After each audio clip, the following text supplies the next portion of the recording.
আসসালামু আলাইকুম।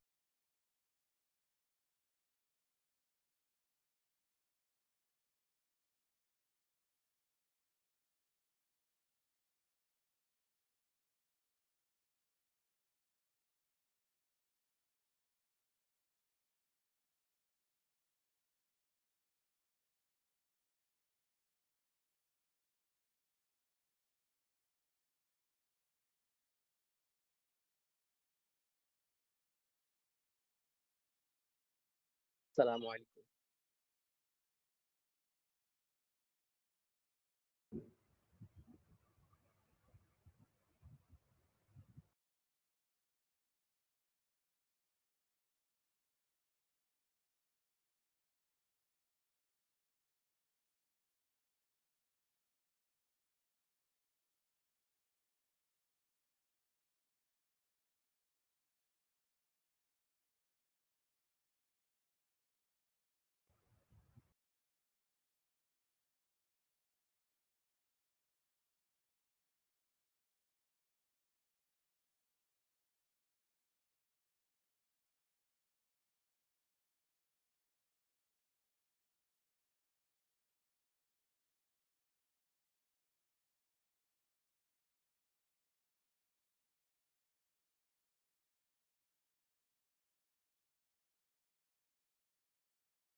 হ্যালো।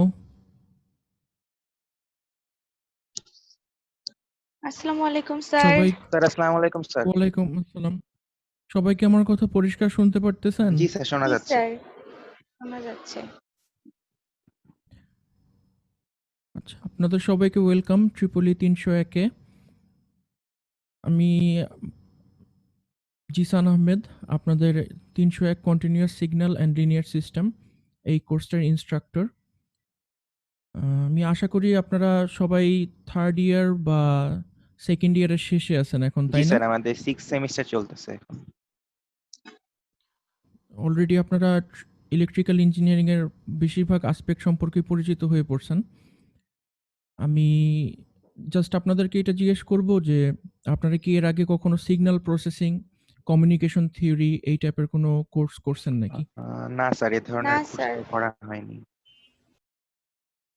আচ্ছা, আপনারা এর আগে যে কোর্সগুলো করছেন এর মধ্যে থেকে মানে ২-৩টা ডিফারেন্ট ক্যাটেগরির কোর্সের কথা আমাকে তাহলে বলেন যে কি ধরনের কোর্স করছেন আপনারা? স্যার আমরা বেসিক্যালি এনার্জি কনভার্সন 1 করেছি, ইলেকট্রনিক্স 1 করেছি, ইলেকট্রোম্যাগনেটিক্স করেছি। আর স্যার ফার্স্টের দিকে সার্কিট 1 সার্কিট 2 ওগুলা তো ফার্স্টে শেষ করেছি। আচ্ছা, তাহলে আপনাদের জন্য সিগন্যাল সিস্টেম এই বিষয়গুলো যথেষ্ট নতুন হওয়ার কথা তাহলে এখন। মানে 3rd ইয়ার এবং অনওয়ার্ডস আপনারা তখন থেকেই কমিউনিকেশন থিওরি, তারপর সলিড স্টেট ডিভাইসেস, বিভিন্ন ধরনের signal processing mechanism, VLSI, digital logic design, এই কোর্সগুলো এখন থেকে আপনারা শুরু করবেন। তো আস্তে, আস্তে আপনারা এই কনসেপ্টগুলোর সঙ্গে পরিচিত হয়ে যাবেন। তো শুরুতে স্টুডেন্টরা যখন আ সিগন্যাল আর সিস্টেম এই কোর্সটা যখন নেয়, তখন স্টুডেন্টরা খুব কনফিউজ থাকে যে এই কোর্সের কনটেন্টটা আসলে কি?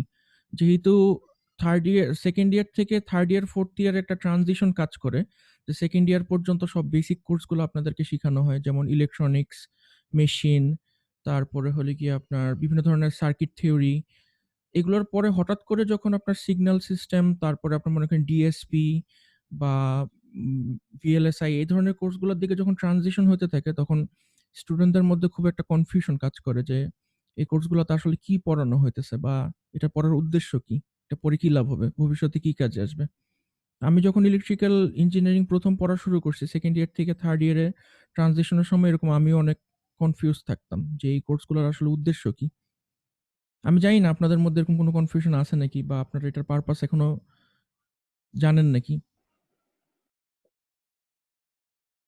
আপনাদের কি কোনো আইডিয়া আছে? মানে এই কোর্সটা কেন পড়বেন আপনারা? বা এই কোর্সটার এই প্রয়োজনীয়তা কি? সম্পর্কে আইডিয়া নেই স্যার। আপনাদেরকে যদি আমি শুধু কোর্সটার নাম শুনে গেস করতে বলি, অনুমান করতে বলি, তাহলে কি বলবেন? মানে এই কোর্সটা শিখার উদ্দেশ্য কি? কারেন্ট বা ইয়ার সিগন্যাল বিভিন্ন সিগন্যাল নিয়ে কাজ করা। সেগুলো সম্পর্কে আসলে ধারণা। উম বলতে পারেন। তো মানে বিভিন্ন সিগন্যাল বলতে কি বুঝাইতেছেন? স্যার টেলিকমিউনিকেশন টেলিকমিউনিকেশন এক ধরনের সিগন্যাল আপনি বলতে পারেন। ওটা কি ধরনের সিগন্যাল? যেমন মনে করেন আমরা মোবাইলের ক্ষেত্রে যেগুলি থাকে, এগুলি অলমোস্ট কি মাইক্রোওয়েভ রেঞ্জে?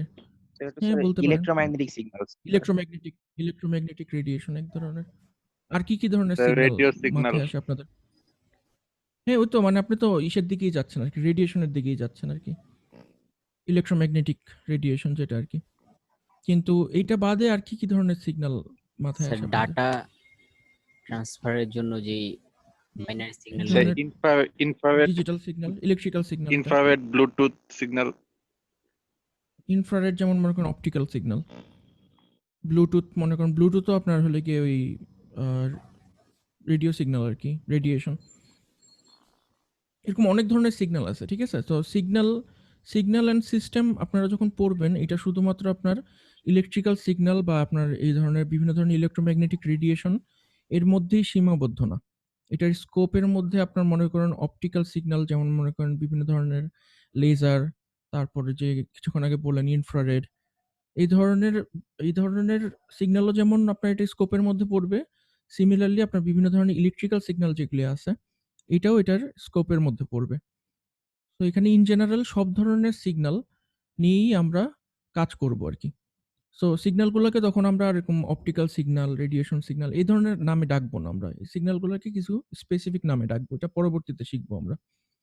ঠিক আছে? তো ফার্স্ট এই যেহেতু কোর্সটা আমরা আজকে ইন্ট্রোডিউস করব, তো এই কোর্সটার নামগুলো কি জিনিস ইমপ্লাই করে সেই জিনিসটা আগে দেখে নিই। তো সিগন্যাল হলে কি আপনার যেকোনো ধরনের ইনফরমেশন কনভে করে। এই ধরনের একটা আ ফেনোমেননকেই আমরা বলি হলো গিয়ে যে এটাকে সিগন্যাল দেওয়া হচ্ছে, কোনো একটা সিগন্যাল করা হচ্ছে। তো আপনারা এই বাম পাশের এই ছবিটায় কি এটা তো জানেন। ছবিটা কি দেখছেন এর আগে কখনো? জি স্যার, ব্যাটম্যান। হ্যাঁ, এটা আসলে গেমের স্ক্রিনশট থেকে নেওয়া হয়েছে। এটা খুব সম্ভবত PUBG, আমি সিউর না। ফোর্টনাইট। আচ্ছা, স্যার এটা পাবজি না, ফর্টনাইট। ফোর্টনাইট হ্যাঁ।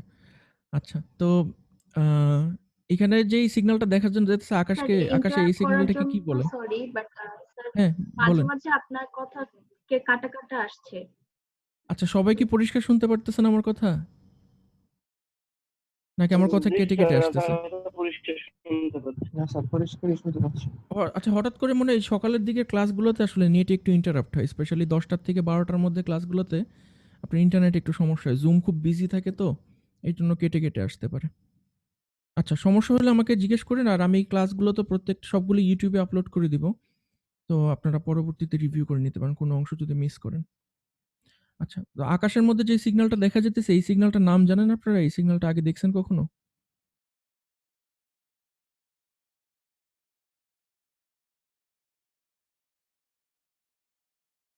Laser signal? না, এটা ব্যাট সিগন্যাল বলা হয়। আপনার ব্যাটম্যান সিনেমা দেখেন নাই কেউ? দেখেছি তো। ব্যাটম্যানের তো বেশ কয়েকটা ডিফারেন্ট টাইমে অনেকগুলো সিনেমা বের হয়েছে। তবে এই সিগন্যালটাকে বলা হলো ব্যাট সিগন্যাল। সো যখন কাউকে ব্যাটম্যানের ডাকার প্রয়োজন হয়, তখন এই বড় একটা ফ্লাড লাইটের উপরে একটা ওর যেই ব্যাটারাং আছে এটার একটা রেখে দিলে আকাশের মধ্যে তারপর এটা একটা ছায়া পড়ে। তখন ব্যাটম্যান বুঝতে পারে যে ওকে ডাকা হইতেছে। সো এই যে দেখেন, আলোর মাধ্যমে একটা সিগন্যালিং করা হলো, যেটা কি করলো, একটা ইনফরমেশন কনভে করলো ব্যাটম্যানের জন্য।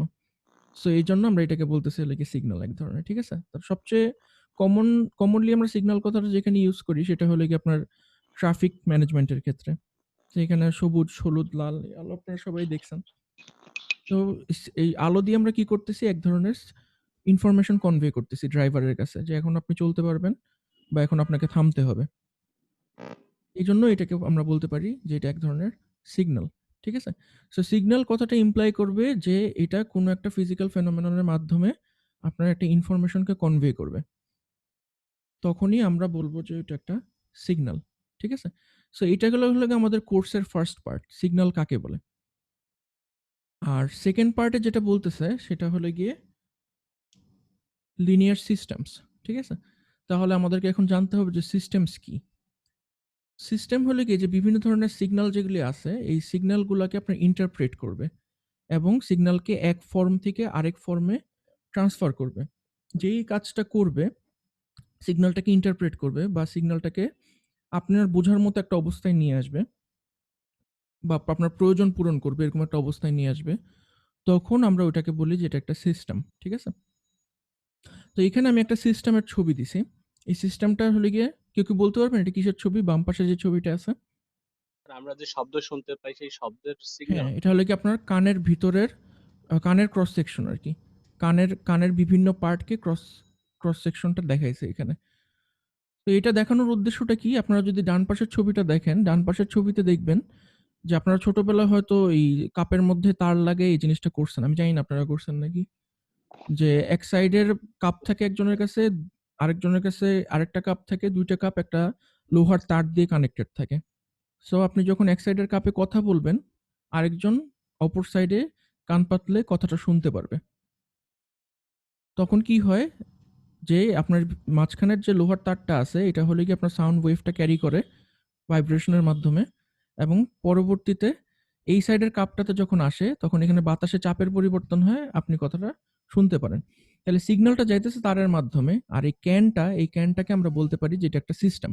তার মানে ও কি করতেছে, ও যে ভাইব্রেশন, তারের ভাইব্রেশনটাকে এখানে সাউন্ডে রূপান্তরিত করতেছে। যেহেতু ও সিগন্যালটাকে এক ফর্ম থেকে আরেক ফর্মে নিচ্ছে বা আপনাকে ইন্টারপ্রেট করতে সাহায্য করতেছে, এইজন্য আমরা এই ক্যানটাকে বলতে পারি যে এটা একটা সিস্টেম। তো এখন যদি সিস্টেমের ভিতরে যদি আমরা যাই তাহলে আমরা দেখব যে এই বাতাসে যে ভাইব্রেশনটা আছে, এই ভাইব্রেশনটা আমরা কোনো একটা ইনফরমেশনে রূপান্তরিত করি কিভাবে? করি হলো গিয়ে আমাদের এরকম কানের ভিতরে মেকানিজম আছে যেটার মাধ্যমে আমরা শব্দকে ইউজফুল ইনফরমেশনে ট্রান্সফর্ম করতে পারি। তো কানের ভিতরে আপনি যদি দেখেন, কানের ভিতরে আমাদের একটা টানেল আছে। কানের ভিতরে একটা টানেল আছে, টানেলের পরেই আমাদের এখানে একটা, যেটাকে আমরা বলি যে ইয়ার ড্রাম। আমি জানি না আপনারা এই কথাটা শুনছেন নাকি, ইয়ার ড্রাম। এয়ার ড্রাম থাকে, এখানে একটা মেমব্রেন থাকে। সো এখানে যখন বাতাসের চাপের পরিবর্তন হয় টানেলের ভিতরে, আপনারা কি আমার মাউসটা দেখতে পারতেছেন? জি স্যার। এই টানেলের মধ্যে আপনার যখন বাতাসের চাপের পরিবর্তন হয়, তখন এই মেমব্রেনটা কি করে? ভাইব্রেট করে। ব্যাক অ্যান্ড ফোর্থ ভাইব্রেট করে। সো ভাইব্রেট করার ফলে আপনার এই সিগন্যালটা এই কানের থেকে কানের ভিতরের যে মেকানিজম আছে, মিডল এয়ার এবং ইনার এয়ার, ওখানে ট্রান্সফার হয়। সো এখানে কি থাকে? ড্রামের সঙ্গে এখানে একটা লিভারের মতো মেকানিজম লাগানো থাকে। আপনারা তো জানেন যে লিভারের কাজ কি, তাই না? ফিজিক্সে আপনারা পড়ছেন লিভারের কাজ কি? পুল করা। ভারী জিনিসকে উপরে তোলা আর কি স্যার, যে কোনো ভাবে। ভারী জিনিসকে উপরে তোলা, মানে এটা হলো গিয়ে ফোর্সকে অ্যামপ্লিফাই করে আরকি।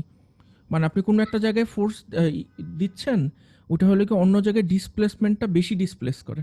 মানে স্বাভাবিকভাবে যতটুকু ডিসপ্লেস করার কথা ছিল, মানে সরানোর কথা ছিল, একটা লিভার যদি আপনি ইউজ করেন, তখন এটা বেশি ডিসপ্লেস করে আরো, তাই না? অল্প একটু শক্তি খরচ করে অনেক বেশি ডিসপ্লেসমেন্ট আপনি পাইতে পারেন। এটা হলো গিয়ে লিভারের কাজ, যে ডিসপ্লেসমেন্টটাকে অ্যাম্প্লিফাই করা। ছোট ফোর্স দিয়ে বড় জিনিসকে নড়ানোর জন্য আমরা লিভার ইউজ করি। সো এখানের ভিতরে মিডল ইয়ারের মাঝখানে আমাদের এরকম দুইটা হাড় আছে, ম্যালিয়াস আর ইনকাস। এরা করে কি যে এইখানে যে ড্রামটা ভাইব্রেট করতেছে এটার ভাইব্রেশনটাকে অ্যাম্প্লিফাই করে, মানে ছোট মুভমেন্ট হচ্ছে এখানে, কিন্তু এরা এই ছোট মুভমেন্টটাকে অনেক বড় একটা মুভমেন্ট করে ফেলে, অ্যাম্প্লিফাই করে, সাউন্ডটাকে অ্যাম্প্লিফাই করে এক ধরনের। তারপরে এটা করে কি ইনার এয়ারের দিকে প্রোপাগেট হয় সাউন্ডটা। এখানে হলো কি অনেকগুলো ছোট ছোট চুলের মতো থাকে আপনার, যেগুলো হলো কি আমাদের কানের অ্যাকচুয়াল সেন্সর। এই সেন্সরগুলো করে কি এই ভাইব্রেশনটা অনুযায়ী এই চুলগুলা কাঁপে, নড়াচড়া করে। ওই নড়াচড়ার কারণে এখানে একটা ইলেকট্রিক্যাল সিগন্যাল উৎপন্ন হয়। বুঝতে পারছেন? এই ইলেকট্রিক্যাল সিগন্যালটাই আমাদের ব্রেন ইন্টারপ্রেট করে লেগে সাউন্ডের সেন্সেশন হিসাবে। তার মানে দেখেন এখানে কি হইতেছে, আপনি সাউন্ডটা শুনতেছেন হলে গিয়ে বাতাসের চাপের পরিবর্তনে, মানে বাতাসের ভাইব্রেশনে। এটাকে আপনি এক ধরনের মেকানিক্যাল ফোর্স হিসেবে চিন্তা করতে পারেন যে বাতাসের চাপটা আপনার এখানে একটা মেকানিক্যাল ফোর্স দিচ্ছে এই মেমব্রেনটার মধ্যে। এই মেকানিক্যাল ফোর্সটা ম্যালিয়াস আর ইনকাসের মাধ্যমে আপনার অ্যাম্প্লিফাই হচ্ছে। অ্যাম্প্লিফাই হওয়ার পরে ওটা ইনার এয়ারের যে হেয়ার সেলগুলো আছে, এই হেয়ার সেলগুলোতে ইলেকট্রিক্যাল সিগন্যাল উৎপাদনে সাহায্য করতেছে। এই ইলেকট্রিক্যাল সিগন্যালগুলোই আপনার ব্রেন ইন্টারপ্রেট করতেছে কথা বা মিউজিক এগুলো হিসাবে। তাহলে আপনি দেখছেন আমাদের শরীরের মধ্যে যে একটা অর্গান আছে, আমাদের যে হিয়ারিং এইড, এই হিয়ারিং এইডটাও আসলে এক ধরনের সিস্টেম, যেটা ইনফরমেশনকে এক ফর্ম থেকে আরেক ফর্মে ট্রান্সফার করে আমাদের ইন্টারপ্রিটেশনে সাহায্য করতেছে। সো আমরা কানকে বলতে পারি যে কান হলে গিয়ে একটা সিস্টেম, ঠিক আছে? আর এখানে সিগন্যালটা যেটা আসতেছে সেটা হলো গিয়ে সাউন্ড ওয়েভ। আপনারা কি এখন সিগন্যাল আর সিস্টেমের মধ্যে পার্থক্যটা বুঝতে পারছেন? জি স্যার, কিছুটা। আচ্ছা, ঠিক আছে, আস্তে আস্তে আপনাদের আরো ক্লিয়ার হয়ে যাবে। তবে মানে কোর্সের শুরুতেই আপনার যে বিষয়টাতে বেশি কনফিউশন কাজ করে সবসময়, যে কোর্সের স্কোপটা আমরা বুঝতে পারি না, যে এই কোর্সটা কেন পড়বো বা এই কোর্সটা পড়ে কি লাভ হবে। কারণ আপনাদের তো এখানে ওপেন ক্রেডিট সিস্টেম, তাই না? গ্রিনে আপনাদের ওপেন ক্রেডিট সিস্টেম। সো আপনারা প্রত্যেকটা কোর্স আপনাদের ইচ্ছা অনুযায়ী পারচেস করেন, অনেকটা বলতে পারেন আর কি। আপনারা যখন রেজিস্ট্রেশন করেন তখন আপনারা প্রত্যেকটা কোর্স পারচেস করেন। সো কোনো কিছু যখন আপনারা পারচেস করেন তখন কিন্তু মানে পারচেস করার আগেই আপনার একটা পারচেসিং ডিসিশন নিতে হয় যে এই জিনিসটা আমার প্রয়োজন, এই জিনিসটা আমার প্রয়োজন, এই জন্য আমি কিনতেছি। কিন্তু আপনারা হয়তো স্টুডেন্ট অবস্থায় যখন কোনো কোর্সে রেজিস্টার করেন তখন হয়তো আপনাদের মধ্যে এই পারচেসিং ডিসিশনটা কাজ করে না। অন্য স্যাররা যে সাবজেক্টটা দেয় ওই সাবজেক্টটাই আপনারা নিয়ে নেন, কিন্তু এই সাবজেক্টটা কেন লাগবে বা এটা পড়ে কি লাভ হবে এই জিনিসটা আসলে সবার মাথায় কাজ করে না।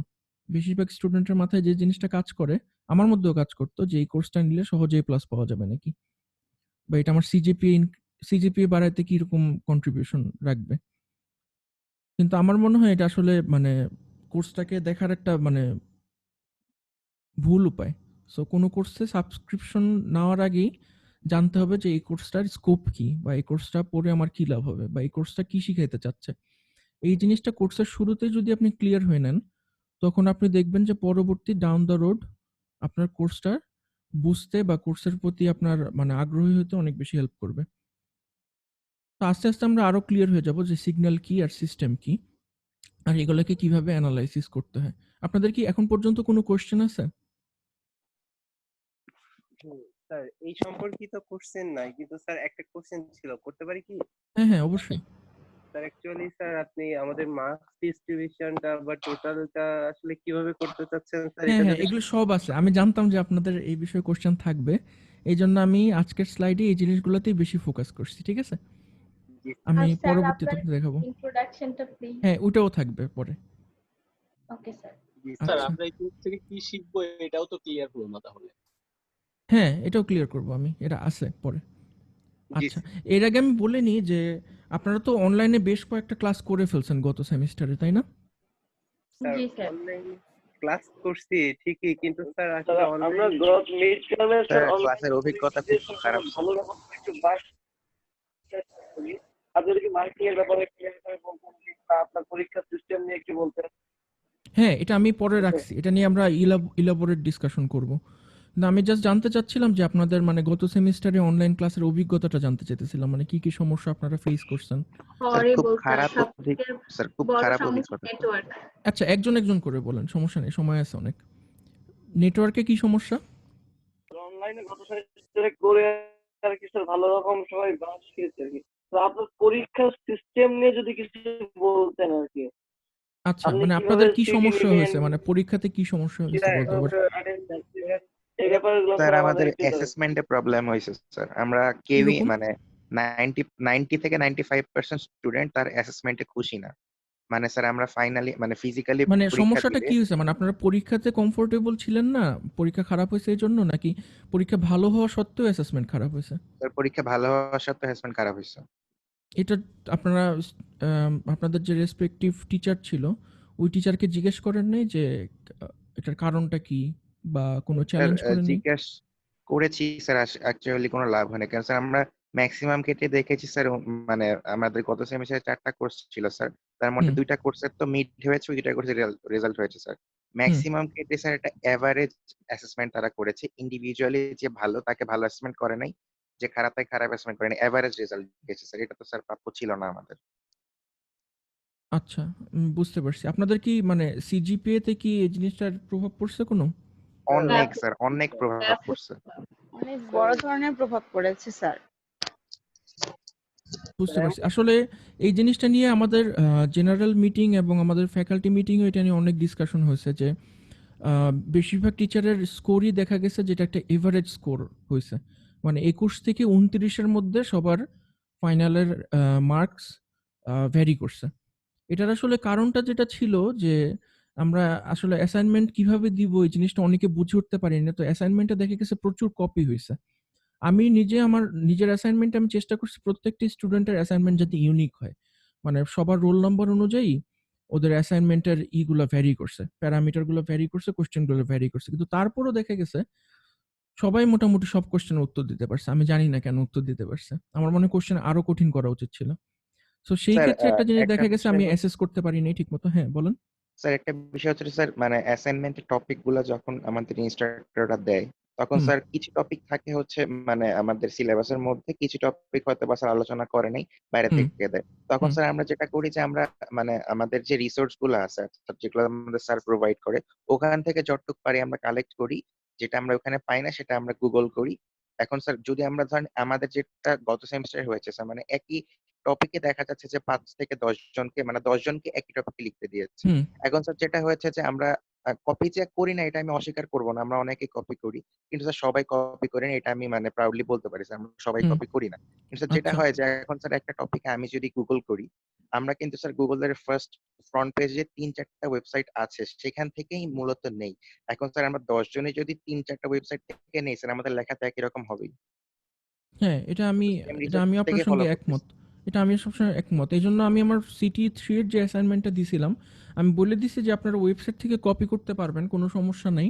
কিন্তু আপনারা অবশ্যই রেফারেন্সটা লিখে দিবেন।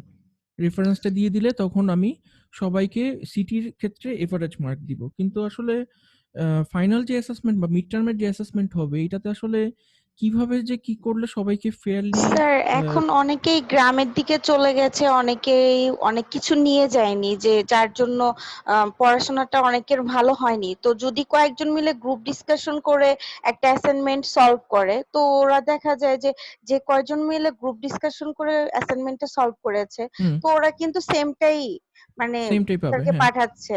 কিন্তু হুম। সেক্ষেত্রে কি টিচার বলবে তাহলে পুরাটাই কপি হয়েছে? কিন্তু না, আমরা তো অ্যাস ডিসকাস করে করেছি। মানে যতক্ষণ পর্যন্ত আপনারা রেফারেন্স উল্লেখ করতেছেন, ততক্ষণ পর্যন্ত আমি ইম্পার্শিয়াল হওয়ার চেষ্টা করি। আমি জেনারেলি কাউকে অ্যাকিউজ করি না যে কেউ কপি করতেছে নাকি করতেছে না। যতক্ষণ পর্যন্ত আপনি রেফারেন্স দিচ্ছেন যে কোথা থেকে আপনি কপি করছেন। আমার কপি করাতে কোনো সমস্যা নেই আমার। কিন্তু আপনি কোথা থেকে কপি করতেছেন ওই জিনিসটা যদি উল্লেখ করে দেন, তখন আমি বুঝবো যে আপনি এই জিনিসটাতে মানে মানে ট্রান্সপারেন্ট আছেন আরকি। আমার কোনো সমস্যা নেই সেখানে ২-১ জনের ১ নম্বর থাকলে। কিন্তু অ্যাসাইনমেন্টে আপনি ৩০ মার্কসের যখন মিড টার্ম বা ৪০ মার্কসের ফাইনালে আসলে এই জিনিসটা করা সম্ভব না। করলে ভালো স্টুডেন্টদের সঙ্গে খারাপ স্টুডেন্টের পার্থক্য করা যায় না। তো এই জিনিসটা আমি স্টুডেন্টদেরকেও আপনাদেরকেও জিজ্ঞেস করতেছি, প্লাস আমরাও ব্রেইনস্টর্ম করতেছি যে কি করলে অ্যাসেসমেন্টটা আরো বেশি মানে ফেয়ার হবে। ভালো স্টুডেন্টদের জন্য ফেয়ার হবে আরো। এই জিনিসটা আমরা এখনো চিন্তা করতেছি। গত সেমিস্টারে আসলেই অনেক ডেফিসিয়েন্সি ছিল। যেহেতু হঠাৎ করে আমাদেরকে অনলাইন ক্লাসে ডিসিশন নিতে হয়েছে। এজন্য অনেক ডেফিসিয়েন্সি ছিল। কিন্তু আশা করি এই সেমিস্টারে মানে আপনারাও সাজেশন দিবেন। আমরাও চিন্তা করে একটা মানে ফেয়ার মিন বের করব। যেটাতে আপনারাও সন্তুষ্ট থাকবেন যে যতটুকু আপনারা শিখছেন সেটার রিফ্লেকশন আপনাদের রেজাল্টে আছে।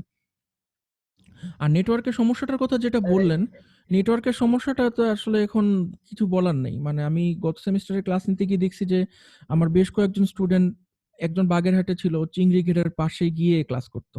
সন্ধ্যাবেলা চিংড়ি ঘেরের পাশে গিয়ে ওখানে যে রাতের বেলা মানে একদম ঝিঝি পোকা শব্দ হইতেছে এর মধ্যে ক্লাস করতো। আমার এক কলিগের স্টুডেন্ট গাছের উপরে বসে ক্লাস করতো।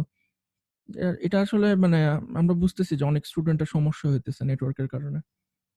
স্যার গত সেমিস্টারে আমাদের একটা সমস্যা হয়েছিল যে আমাদের অ্যাসাইনমেন্ট ছিল, অ্যাসাইনমেন্টে বেশ হার্ড ছিল। হুম। সেক্ষেত্রে আমাদের মোটামুটি সব স্টুডেন্ট মিলেই শেয়ার করে ওইটা আমরা সলভ করছি। সেক্ষেত্রে আমাদের অ্যাসাইনমেন্টে সবারই একই হয়ে গেছিল। এক্ষেত্রে আমাদের যে অ্যাসাইনমেন্টের মার্কটার ক্ষেত্রে আমরা কপি বলে আমি বুঝতে পারছি, হ্যাঁ। এই সমস্যাটা No, আমরা স্যার, আজকেও স্যার মিটিং করব এটার ডিপার্টমেন্টে জন্য যে স্যার কিভাবে মানে পরীক্ষা নেওয়া আমাদের যায়। হ্যাঁ, বলেন। স্যার আমাদের যে মিড বা ফাইনালের সাথে যে অ্যাসাইনমেন্টের সাথে যে ভাইভাটা হচ্ছে, স্যার হুম। অ্যাসাইনমেন্টটা আমরা কপি করে যাই করি স্যার। ভাইভাতে তো আর আপনি যে কোশ্চেন করবেন সেই কোশ্চেন দেওয়ার অ্যাবিলিটি যদি আমার মধ্যে না থাকে স্যার, আমি যেটা হ্যাঁ। পারবো না। স্যার এই ক্ষেত্রে হচ্ছে কি, ধরেন আপনি আমাকে কোশ্চেন করলেন, আমি ভাইভায় কোশ্চেন পারলাম। স্যার আপনি অ্যাসাইনমেন্টটা এভাবে করেন যে ঠিক আছে ও ভাইভাতেও পারছে, ওর অ্যাসাইনমেন্টটা আবার যাচ্ছে, ওকে আমি ভালো রেজাল্ট দিই, বা সেই ও ক্ষেত্রে একটা কাজ ভাইভাতে করা পারে যায়, নাই, সেই ক্ষেত্রে আপনার আমি ভাইবার কিন্তু স্যার ওয়েটটা বাড়ায় দেওয়া যায়। মানে ভাইবার অ্যাসেসমেন্ট 50-50 না করে 60-40 বা 75-25 এরকমও কিন্তু করা যায়। না, হ্যাঁ আপনি যেটা সেটা বলতেছেন ওইটাই, জি মানে স্যার আমি ভাইবাটার ওয়েট বাড়ায় দেওয়া আর কি। কিন্তু স্যার এখন ভাইবার ওয়েট বাড়াইতে গিয়ে স্যার যদি আপনি স্যার মানে আমরা তো মানে স্যার স্টুডেন্ট, আমরা তো আসলে অত ভাস্ট লেভেলের নলেজ রাখি না। এখন স্যার মানে এটাও তো আমাদের একটা যদি সমস্যা, মানে সব টপিকের দিকেই বাইরে তো কোশ্চেন, সমস্যা। মানে আপনি তো কোনো ক্লিয়ার টপিকের বাইরে সলিউশনে যদি কোশ্চেন করা আসতে হয় পারবেন বা না। অনেক না, বাইরে থেকে টপিকের কোশ্চেন বাইরে করতে কি আমরা কোনো পারবো না। কোনো স্যার কি কোশ্চেন করে টপিকের বাইরে? স্যার করেছে স্যার, আমরা লাস্ট সেমিস্টারে যে কি কি ফেস করি স্যার আমি আপনাকে বলে বুঝাতে পারবো না টপিকের স্যার। কোশ্চেনেরই তো অনেক উত্তর পাওয়া যায় না, টপিকের বাইরে কেন কোশ্চেন করবে? স্যার অনেক জানা প্রশ্নের উত্তরও স্যার ভাইবা কিন্তু স্যার দেওয়া সম্ভব হয় না স্যার। ভাইবা তো স্যার একটা চ্যালেঞ্জ সমস্যা। অনেক জানা প্রশ্নের উত্তরও স্যার অনেক সময় দেওয়া মানে পসিবল হয়ে ওঠে না। সেক্ষেত্রে ভাইবাটাও স্যার একটু ওয়েট করলে সেখানে ভাইবাতেও আমরা স্যার একটু ইয়ে করতে পারি। বুঝতে পারছি, মানে জিনিসটা আসলে খুবই চ্যালেঞ্জিং, তবে সলিউশন তো বের করতেই হবে। তো আশা করি এই সেমিস্টারে আমরা একটা বেটার সলিউশন বের করতে পারবো গত সেমিস্টারের থেকে। সবাই তো চেষ্টা করতেছে, আমি আশা করি বেটার সলিউশন স্যার বের আমরা হবে। একটা প্রপার অ্যাসেসমেন্ট চাই স্যার, যে আমি যদি এ প্লাস পাওয়ার যোগ্য হই, আমি যেন এ প্লাস হুম। পাই স্যার, আমি যেন এ প্লাস থেকে এ যেন না পাই স্যার। আচ্ছা, এইটুকু তবে স্যার আপনাকে মানে রিকোয়েস্ট। আপনাদের জন্য বলতেছি যে এই কোর্সটা যেটা সিগন্যাল এন্ড সিস্টেম, এই কোর্সটা একটু মানে কি বলবো অ্যাডভান্সড লেভেলের, এবং আমার মনে হয় এই কোর্সের অ্যাসেসমেন্ট ফেয়ার হওয়ার চান্স বেশি। মানে ইলেকট্রিক্যাল সার্কিট বা সার্কিট 2 বা ইলেকট্রনিক্স 1 এই ধরনের কোর্সের থেকে সিগন্যাল এন্ড সিস্টেম, ডিএসপি এই ধরনের কোর্সের অ্যাসেসমেন্ট করা আমার মনে হয় সহজ। ঠিক আছে? তো দেখি আমরা একটা সিটি তাড়াতাড়ি একটা সিটি নিয়ে নিব। 2 উইক পরে একটা সিটি নিয়ে নিব। সিটির রেজাল্ট দেখি বা আপনাদের ফিডব্যাক নিয়েই আমি বুঝতে পারবো যে আমাদের অন্য কোনো সিস্টেম অ্যাডপ্ট করা লাগবে নাকি। ঠিক আছে? সিটিটা হলো কি জাস্ট একটা ট্রায়াল রান বোঝার জন্য যে আমরা যেভাবে আগাচ্ছি এটা কি ঠিক হচ্ছে নাকি। ঠিক আছে? তো আমরা তাড়াতাড়ি একটা সিটি দিয়ে দিলে তখন আপনারাও কনফিডেন্ট ফিল করবেন আরকি। সিটিটা কিভাবে হবে স্যার? এটা এখনো বলতে পারতেছি না আমি। আপনাকে নেক্সট ক্লাসে বলতে পারবো। আমাদের আজকে ডিপার্টমেন্টাল মিটিং আছে। আমরা পরীক্ষা কিভাবে কন্ডাক্ট করব এটার উপরে। আচ্ছা, ঠিক আছে। তাহলে আমরা সামনের দিকে আগাই। আবারও আপনাদের সঙ্গে ডিসকাস করব এই ব্যাপারে। সো এইখানে এই স্লাইডটাতে মানে এই কোর্সটা আপনাদের ফিউচার ইলেকট্রিক্যাল ইঞ্জিনিয়ারদের জন্য কেন শিখা লাগবে ওইটার ব্যাপারে হাইলাইট করা হয়েছে। সো এখানে প্রথম পয়েন্টটা আমাকে কেউ পড়ে শোনাতে পারবেন যে প্রথম পয়েন্টে কি লিখছে? To predict with some certainty behavior of some system when they are subjected to different input signals. এটার মানেটা কি? এটার মানে হচ্ছে যখন কোনো সিস্টেমের বিহেভিয়ার বা এর থেকে কোন সাবজেক্টের বিভিন্ন ইনপুট সিগন্যালের বিহেভিয়ার থেকে কোনো একটা ধারণা বা সিগন্যালটা কেমন হবে এটা প্রেডিক্ট করতে সাহায্য করে। আরেকজন বলেন।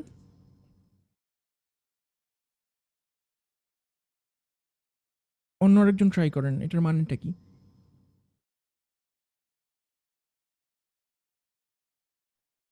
স্যার আমরা যখন মানে কোনো ডিফারেন্ট কোনো সিগন্যাল ইনপুট করব, সো হুম। সেই সিগন্যালের স্যার বিহেভিয়ার সিগন্যালের বিহেভিয়ার? সার্টেনিটি গুলা হচ্ছে মানে আমরা সিগন্যালের বিহেভিয়ার না সিস্টেমের বিহেভিয়ার? সিস্টেমের সরি বিহেভিয়ার। সরি সিস্টেমের বিহেভিয়ার। সো আপনি কোন একটা সিস্টেমে দুইটা ডিফারেন্ট টাইপের সিগন্যাল দিলেন, ঠিক আছে? সিস্টেমটা কিন্তু ২ রকম ভাবে বিহেভ করবে, ঠিক আছে? তো আপনাদের যদি সিগন্যাল অ্যান্ড সিস্টেম সম্পর্কে আইডিয়া থাকে, আপনারা প্রেডিক্ট করতে পারবেন যে এই সিস্টেমটাতে আমি যদি অমুক ইনপুটটা দিই, তাহলে এটার আউটপুটটা কিরকম হবে। ঠিক আছে? যেমন আমি আপনাদেরকে মনে করেন একটা উদাহরণ দিই। আপনারা তো সার্কিট 1 করে আসছেন, তাই না? তো সার্কিট 1 এর মধ্যে একটা জি স্যার। থিওরাম ছিল যে লিনিয়ারিটি থিওরাম। আপনাদের কি মনে আছে যে লিনিয়ারিটি থিওরাম কি বলে? স্যার লিনিয়ারিটি থিওরাম আমরা করিনি স্যার। লিনিয়ারিটি থিওরাম পড়েননি আপনারা? এতদূর আসছেন কিভাবে? স্যার অ্যাকচুয়ালি আমাদের কোর্স কিছুটা আগিয়ে নেওয়া হয়েছে, মানে আমাদের ল্যাবগুলি স্কিপ করে অনলি থিওরি ক্লাসগুলি দেওয়া হয়েছে। হ্যাঁ, সেটা তো হয়তোবা আমি সেই বুঝছি। কারণে। কিন্তু সার্কিট 1 তো আপনারা পড়ছেন ফার্স্ট ইয়ারে। কিন্তু ওইখানে তো স্যার। লিনিয়ারিটি আপনারা সুপারপজিশন পড়ছেন? জি স্যার। জি স্যার। জি স্যার। সুপারপজিশনে কি করেন যে একটা সিস্টেমের মধ্যে মাল্টিপল সোর্সেস থাকে। তো আপনারা একটা সোর্সকে অফ করে একটা সোর্সকে অন রাখেন আর হ্যাঁ বাকি স্যার, সবকিছুকে অফ করে আর দেন। বাকি সোর্সগুলো তারপরে একটা প্যারামিটার হিসাব করেন। এইভাবে আপনারা জিনিসটা ২ বার স্যার বা ৩ একটা বার। সোর্সকে অফ করে দিয়ে হুম, ক্যালকুলেট করি স্যার। ঠিক বলছেন। এই জিনিসটা আপনারা কেন করতে পারেন? মানে এমনও তো হইতে পারতো যে একটা সোর্স আপনি অন রাখছেন আর বাকিগুলো অফ করে দিয়েছেন, পুরো সিস্টেমের বিহেভিয়ার চেঞ্জ হয়ে গেছে। এটা কিন্তু আপনারা ধারণা করেন না। স্যার আপনারা ধারণা করেন কি? ধারণা করেন যে এটা হলো কি লিনিয়ারলি স্কেল করবে। লিনিয়ারলি স্কেল করবে মানে একটা সোর্স, ৩টা সোর্স একই সঙ্গে অ্যাক্টিভ থাকলে যে বিহেভ করবে, প্রত্যেকটা আলাদা আলাদাভাবে অন রাখলে যে বিহেভটা করবে ওইগুলোর যোগফল হবে প্রথমটার সমান। এই জি এই স্যার। ধারণাটার উপর ভিত্তি করেই তো আপনারা সুপারপজিশন করতে পারেন, তাই না? জি স্যার, জি এই স্যার। ধারণাটা এস্টাবলিশ করে কিন্তু লিনিয়ারিটি থিওরাম, বুঝছেন? তো লিনিয়ারিটি থিওরামের ২টা প্রপার্টি আছে। একটা হলো হোমোজিনিটি আর একটা হলো গিয়ে অ্যাডিটিভ প্রপার্টি। আমি পরবর্তীতে এই জিনিসটা দেখাবো। সো সিস্টেমটা যেহেতু শুধুমাত্র রেজিস্ট্যান্স দিয়ে তৈরি, এইজন্য আমরা ধারণা করি যে সিস্টেমটা লিনিয়ার। ঠিক আছে? তো এখানে আপনার যদি একটা ইনপুট যদি দেন, তাহলে যেভাবে বিহেভ করবে সবগুলোর যোগফল যদি করেন, তাহলে আপনারা সমষ্টিগত আউটপুটটা পাবেন। ঠিক আছে? তো এই যে প্রেডিকশনটা আপনি করতে পারলেন, এটা আপনি কেন করতে পারলেন? কারণ আপনার ওই সিস্টেমটা সম্পর্কে ভালো একটা আইডিয়া আছে। আপনি জানেন যে রেজিস্ট্যান্সের প্রপার্টি হলে গিয়ে কারেন্ট এবং ভোল্টেজের সম্পর্ক হলে গিয়ে লিনিয়ার। ঠিক আছে? আপনি যদি একটা আইভি কার্ভ আঁকেন একটা রেজিস্ট্যান্সের, তাহলে দেখবেন যে এটা একটা লিনিয়ার প্লট। এই যে আপনি রেজিস্ট্যান্সের ধর্মটা জানেন যে এটা লিনিয়ার, এই সিস্টেমটা লিনিয়ার, এই জন্যই কিন্তু আপনি সুপারপজিশনটা করতে পারতেছেন। রেজিস্ট্যান্স যদি লিনিয়ার না হইতো, ক্যাপাসিটর বা ইন্ডাক্টর যদি থাকতো, তখন কিন্তু অনেক সময় দেখা যাবে যে আপনারা এই ধরনের প্রেডিকশন করতে পারবেন না। ঠিক আছে? তো আপনারা স্যার যদি হ্যাঁ, বলেন। রেজিস্ট্রেশনের স্লিপ তো আমাদের কাছে নেই। রেজিস্ট্রেশনের স্লিপ আপনাদের কাছে না থাকলেও সমস্যা নেই। আপনারা যখন পাবেন তখন আপলোড করে দিবেন। আমি এটা ডেডলাইন দিয়েছি ৭ তারিখ পর্যন্ত। আচ্ছা। ঠিক জি আছে? স্যার। আচ্ছা। এটা গেল প্রথমটা। দ্বিতীয়টা আমাকে কেউ পড়ে শোনান তাহলে। দ্বিতীয় It ইম্পর্টেন্সটা কি? also helps to design electrical circuits or algorithm that will operate on signals to get the desired output. মানে হচ্ছে এক্স্যাক্টলি। সিগন্যালের আমরা যে আউটপুটটা পেতে চাচ্ছি সেটার হচ্ছে একটা ইলেকট্রিক্যাল সার্কিটের ডিজাইন করতে হুম। সাহায্য করবে, অথবা সেই মানে যে আউটপুটটা পেতে চাচ্ছি সেটার গাণিতিক ভাবে একটা ফর্ম মানে দাঁড়াতে সাহায্য হ্যাঁ, করে। ঠিক বলছেন। মানে আপনি ডিজায়ার্ড আউটপুটটা আপনি যদি জানেন যে আমি অমুক আউটপুটটা চাচ্ছি, সেই আউটপুটটা পাওয়ার জন্য আপনার কি ধরনের সার্কিট ডিজাইন করতে হবে এটা আপনি করতে পারেন, ১। অথবা আপনি ইনপুটটাকে এমনভাবে ভ্যারি করতে পারেন যেটাতে আপনার ডিজায়ার্ড আউটপুটটা আপনি পাবেন। ঠিক আছে? এখন আপনার যদি সিগন্যাল এবং সিস্টেম সম্পর্কে ধারণা না থাকে, তাহলে আপনার দেখা যাবে যে এই ধরনের ডিজায়ার্ড আউটপুট আপনি পাবেন না। বা পাওয়ার জন্য আপনাকে অনেক ঝামেলা করতে হবে। কিন্তু আপনি যদি সিস্টেমের বিহেভিয়ারটা জানেন, তাহলে সেই অনুযায়ী আপনি আপনার আউটপুটটা অনুযায়ী সিস্টেমটাকে মডিফাই করে নিতে পারবেন। অথবা ইনপুট সিগন্যালটাকে আপনি বিভিন্নভাবে মডিফাই করে নিতে পারবেন। সো সিগন্যাল এবং সিস্টেম জানার উদ্দেশ্য হলো গিয়ে এই ২ টেই। যে আমরা কোন একটা সিস্টেমের বিহেভিয়ার প্রেডিক্ট করতে পারবো ১ নম্বর। আর ২ নম্বর হলো গিয়ে আমরা ডিজায়ার্ড কোন একটা আউটপুট অ্যাচিভ করতে পারবো। এটার জন্যই আমাদের সিগন্যাল এবং সিস্টেম সম্পর্কে ভালো একটা ধারণা থাকা জরুরি। ঠিক আছে? তো আমাদের এই কোর্সের অবজেক্টিভ যেটা হলো গিয়ে আপনাদের সিলেবাসের সাথে আসছে, এই কোর্সের অবজেক্টিভ গুলা আমরা এক, এক করে মিট করার চেষ্টা করব। কোর্স অবজেক্টিভ জিনিসটা কি এটা তো আপনারা জানেন, তাই না? জি স্যার। আপনারা যেহেতু আইবি অ্যাক্রিডিটেশন চাচ্ছেন, ট্রিপলি ডিপার্টমেন্ট আইবি অ্যাক্রিডিটেশন চাচ্ছে। আইবি অ্যাক্রিডিটেশনের জন্য আমাদের কিছু স্ট্রিক্টলি কোর্স অবজেক্টিভ ফলো করতে হয় প্রত্যেকটা কোর্সের জন্য। এবং আইবি কমিটি যখন প্রতি বছর একবার করে ভিজিট করতে আসে আমাদের ইউনিভার্সিটি, তখন ওরা চেক করে যে প্রত্যেকটা কোর্সের কোর্স অবজেক্টিভ যেটা আছে, বিভিন্ন ধরনের সিটি, অ্যাসাইনমেন্ট, প্রেজেন্টেশন, ভাইভা এগুলির মাধ্যমে এই কোর্স অবজেক্টিভ গুলো পূরণ হয়েছে নাকি। এটা আইবি কমিটি প্রতি বছর এসে চেক করে। বুঝতে পারছেন? সো আমাদের এই কোর্সের জন্য আমরা ৪ টা অবজেক্টিভ সেট করছি এবং আমরা চেষ্টা করব আমাদের ক্লাস টেস্ট, মিড টার্ম এবং ফাইনাল পরীক্ষার মাধ্যমে প্রত্যেকটা কোর্স অবজেক্টিভ অ্যাচিভ করার জন্য। ঠিক আছে?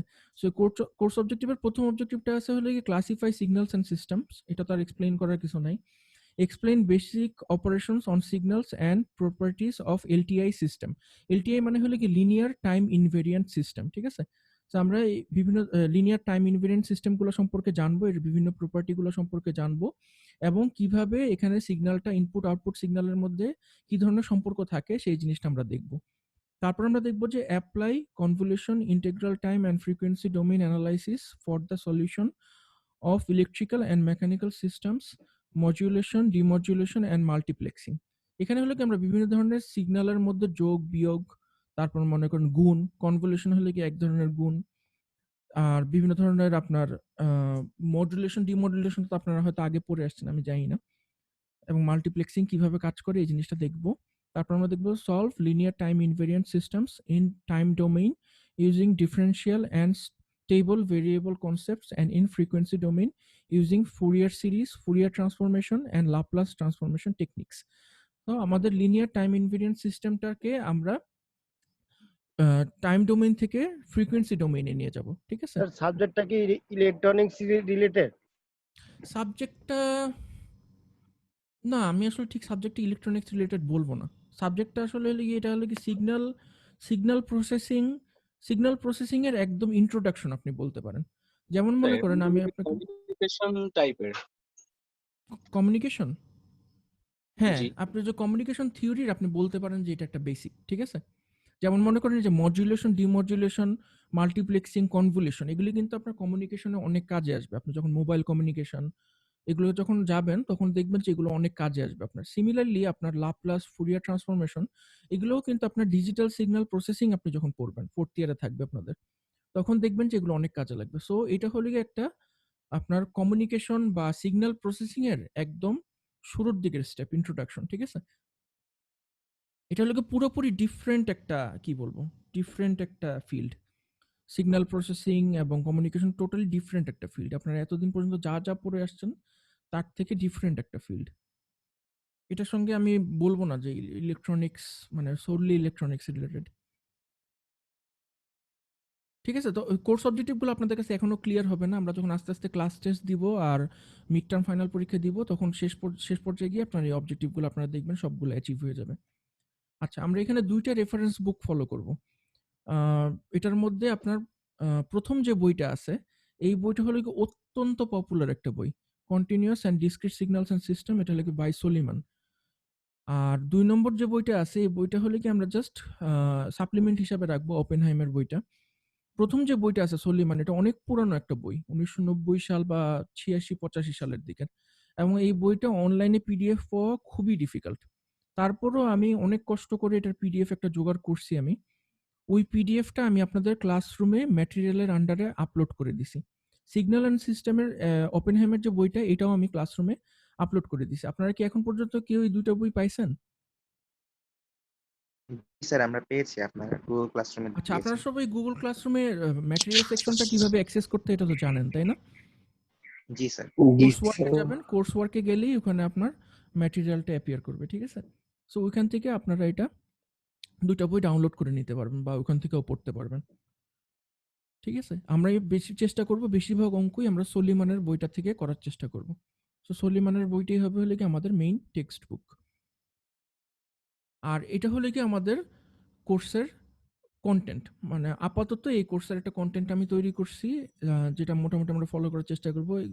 যতগুলো লেকচার লাগবে সেটা বাম পাশে দেওয়া আছে। আমি আপনাদেরকে স্লাইডটা আপলোড করে দিব। সো আপনারা এই সিলেবাসটা আপনাদের রেফারেন্স হিসাবে রাখতে পারেন। আর এই পর্যায়ে আমি আপনাদেরকে একটু আপনাদের যে গুগল ক্লাসরুমটা আছে ওই গুগল ক্লাসরুমটাতে একটু নিয়ে যাব।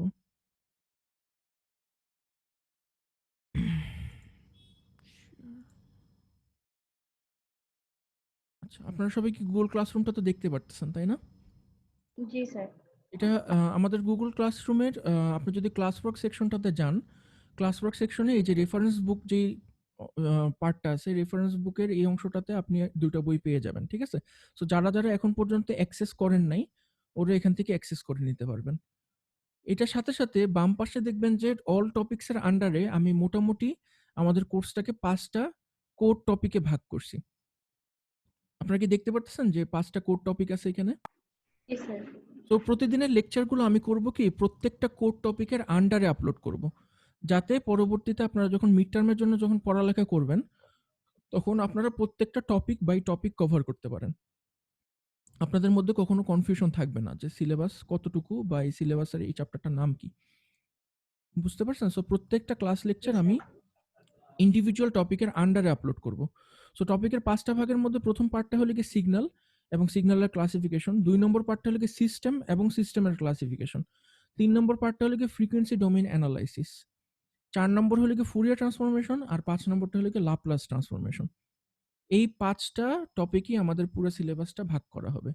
আর এই ৫ টা টপিকের মধ্যে যে সাব টপিকগুলো আছে এগুলো আজকের স্লাইডের মধ্যে আমি উল্লেখ করে দিছি। এটার সাথে আপনারা অলরেডি হয়তো ইমেল পেয়ে গেছেন।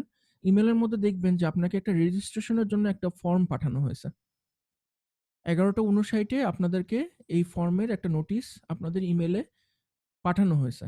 সো আপনারা যদি এই ফর্মটার মধ্যে ক্লিক করেন, ক্লিক করলে দেখবেন যে এই ফর্মটাতে আপনাদের email address, student ID, sorry email অ্যাড্রেসটা ২ বার ছিল। আপনারা ১ম ইমেল অ্যাড্রেসটা অমিট করেন। ঠিক আছে? আমি এটা এডিট করে দিব না। ২ নম্বর ইমেল অ্যাড্রেসে দেখেন যে must contain actual name of the student. আপনারা চেষ্টা করবেন আপনাদের যাতে এমন একটা ইমেল অ্যাড্রেস থাকে যেটার মধ্যে আপনাদের নামটা উল্লেখ থাকে। আমি গতবার দেখছি যে মিস্টার ইডিয়ট, তারপর আপনারা মনে করেন যে গ্রিন ইউনিভার্সিটি ফান ভিডিওস, এরকম ইমেল অ্যাড্রেস থেকে আমাকে অ্যাসাইনমেন্ট ইমেল করা হয়েছে। আমার খুব কষ্ট হয়েছে ওই স্টুডেন্টগুলোকে ট্র্যাক করতে। সো আপনারা অবশ্যই এমন একটা ইমেল অ্যাড্রেস খুলবেন যে ইমেল অ্যাড্রেসের মধ্যে আপনাদের নামটা থাকে এবং প্রিফারেবলি আপনাদের আইডিটাও থাকে। ঠিক আছে? এরপর আপনারা আপনাদের ফোন নাম্বারটা দিবেন। আর তারপরে লাস্টে দেখেন রেজিস্ট্রেশন স্লিপের একটা স্ক্রিনশট চাওয়া হয়েছে। আপনারা মোবাইল থেকে আপনাদের রেজিস্ট্রেশন স্লিপটা যখন পাবেন তখন ওটার একটি স্ক্রিনশট তুলে এখানে ফাইলটা এড করবেন। যাতে আমি ভেরিফাই করতে পারি আপনি ঠিক সেকশনে আছেন কিনা। অনেক সময় দেখা যায় যে স্টুডেন্টরা ভুল সেকশনে ঢুকে পড়ে।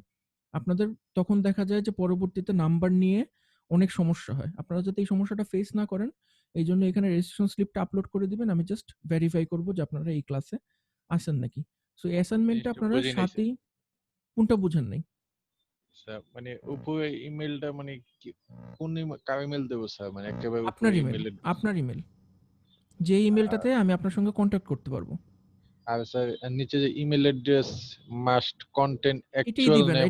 এটা আসলে গুগল ফর্মের ডিফল্ট। আমি এটাকে এডিট করে দিব। আপনারা যখন করবেন আমি এই আপনাদের ক্লাস শেষ করে আমি এডিট করে দিব। একটা ইমেল দিলেই হবে। একটা ইমেল। এটা নাই। এটা নাই। ঠিক আছে? শুধু ওই ২ আর নম্বর স্যার ইমেলটা নিচে অ্যাড ফাইল সাইডে কি ফাইল সেট করব স্যার? মানে স্ক্রিনশট। মানে আপনাদের রেজিস্ট্রেশন স্লিপটা আপনারা পাবেন না পোর্টাল থেকে? সেটা জানেন তো তো? সেটা তো এখনো তো পাইনি স্যার। যখন পাবেন তখন আপলোড আমরা করবেন। এখন স্যার অনেকের মানে পেমেন্ট কমপ্লিট হয়নি তো স্যার, তাদের ক্ষেত্রে কি হবে স্যার? আপনি ক্লাস করতে থাকেন। ৭ তারিখ পর্যন্ত লাস্ট ডেট আছে এই রেজিস্ট্রেশন কমপ্লিট করার। ঠিক আছে? আপনারা আচ্ছা ৭ ঠিক তারিখের আছে মধ্যেই করলেই হবে। ৭ তারিখ তো দেরি আছে আরো। Sir okay sir. ভার্সিটি থেকে যে রেজিস্ট্রেশন স্লিপটা ডাউনলোড করার জন্য বলছিল ওই ওয়েবসাইট থেকে তো রেজিস্ট্রেশন স্লিপটা ডাউনলোড হচ্ছে না। তাহলে আপনি আইটিতে কথা বলেন। আইটিতে কথা বললে ওরা আপনাকে পার্সোনালি ইমেল করে দিবে। রেজিস্ট্রেশন স্লিপটা স্যার কোথা থেকে পাবো স্যার? রেজিস্ট্রেশন স্লিপটা আপনাদের একটা পোর্টাল দিয়ে দিছে। ওই পোর্টালটা থেকে ডাউনলোড করতে পারবেন। আপনি ক্লাসে সিআর এর সঙ্গে যোগাযোগ করে পোর্টালটার অ্যাড্রেস জেনে নিন। ঠিক আছে? জি স্যার। সো এই রেজিস্ট্রেশন পার্টটা কমপ্লিট করলেই আপনারা এই ক্লাসে অফিসিয়ালি এনরোলড হয়ে যাবেন এবং কোনো সমস্যা যদি থাকে আপনাদের রেজিস্ট্রেশনে আমি প্রোগ্রাম কোঅর্ডিনেটরের সঙ্গে কথা বলে এই জিনিসটা সমাধান করব। সো আপনাদের সঙ্গে আমার কমিউনিকেশনের এবং ডিসকাশনের প্ল্যাটফর্মই হলো গিয়ে গুগল ক্লাসরুম। প্রতিদিন ক্লাসের শেষে আপনাদের যদি কোনো কোশ্চেন থাকে ওই কোশ্চেনটা আপনারা অবশ্যই এই স্ট্রিমে, এখানে স্ট্রিম যে দেখতেছেন এই স্ট্রিমের মধ্যে আপলোড করবেন। করলে আমি চেষ্টা করব ওইটার কমেন্টে আপনাদের ওই কোশ্চেনটার উত্তর দেওয়ার জন্য। সিমিলারলি আপনাদেরকে যে ধরনের অ্যাসাইনমেন্ট দেওয়া হবে ওই অ্যাসাইনমেন্টগুলোও আপনারা এখানে সাবমিট করবেন। এরকম আপনার অ্যাসাইনমেন্ট আকারে আসবে। এই রেজিস্ট্রেশনটা যেরকম আসছে ওই অ্যাসাইনমেন্টের আন্ডারই আপনি এই জিনিসটাকে আপলোড করবেন। আপলোড যখন করবেন তখন এই যে দেখবেন আমার কাছে এরকম একটা ছোট একটা রিপোর্ট আসবে যে কতজনকে আমি অ্যাসাইন করছি আর কতজন অ্যাসাইনমেন্টটা টার্ন ইন করছে। ওইটার পাশেই আমি আপনাদেরকে নাম্বার দিয়ে রাখবো এবং ফাইনাল পরীক্ষায় এই নাম্বারটা অটোমেটিক গুগল ক্লাসরুম আমাকে যোগ করে সবগুলো নাম্বার যোগ করে আমাকে দিবে। সো কেউ যদি এখানে আপলোড না করেন আপনাদের অ্যাসাইনমেন্টটা, তখন কিন্তু আপনার অ্যাসাইনমেন্টটা আর কাউন্ট হবে না। সো আপনার এটার ব্যাপারে একটু কেয়ারফুল থাকবেন যে আপনারা অ্যাসাইনমেন্টটা যাতে ঠিক জায়গায় আপলোড করতেছেন নাকি, এটা একটু কেয়ারফুলি আপনারা অবজার্ভ করবেন, ঠিক আছে? আচ্ছা স্যার, একটা প্রশ্ন ছিল। হ্যাঁ, করেন। ক্লাস ওয়ার্কের এখানে নিচে পাশে বাম পাশে যে অল টপিকস, তারপর হ্যাঁ। সিগন্যাল, এগুলো কি আমরা অ্যাক্সেস করতে পারবো সবগুলো?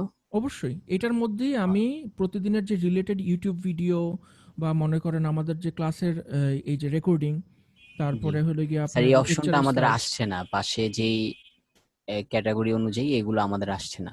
আপনারা কি ইগুলো দেখতে পারতেছেন? টপিকগুলো দেখতে পারতেছেন আপনাদের ক্লাসরুমে? স্যার না স্যার, দেখতে পাচ্ছি এটা না স্যার। তাহলে আমি টপিকগুলো যখন আসছে না। এখানে যখন আপনার আপলোড করব, ম্যাটেরিয়ালগুলো যখন আমি আপলোড করা শুরু করব, তখন এটা অ্যাপিয়ার করা শুরু করবে। মানে এটা হলো কি শুধুমাত্র এখন আমি দেখতে পারতেছি, কারণ এটা তো এমটি, এটার ভিতরে কিছু নাই। আমি জি, যখন এখানে জিনিসগুলো আপলোড করব তখন আপনাদের কাছে এগুলো অ্যাপিয়ার করবে। জি, আরজু, স্যার। আরজুর কোনো কোশ্চেন ছিল? জি স্যার। স্যার আপনি জি, বলেন। রেকর্ডিং করে ইউটিউবে কেন আপলোড করবেন? লাইক গুগল ক্লাসরুমে করলেই তো হয়। গুগল ক্লাসরুমে করলেও হয়, ইউটিউবে করলে সুবিধা কি, ইউটিউবে করলে আমার কাছে সবসময় একটা রেকর্ড থাকলো, একটা প্লে লিস্ট, আমি সবসময় একটা প্লে লিস্ট করে রাখি।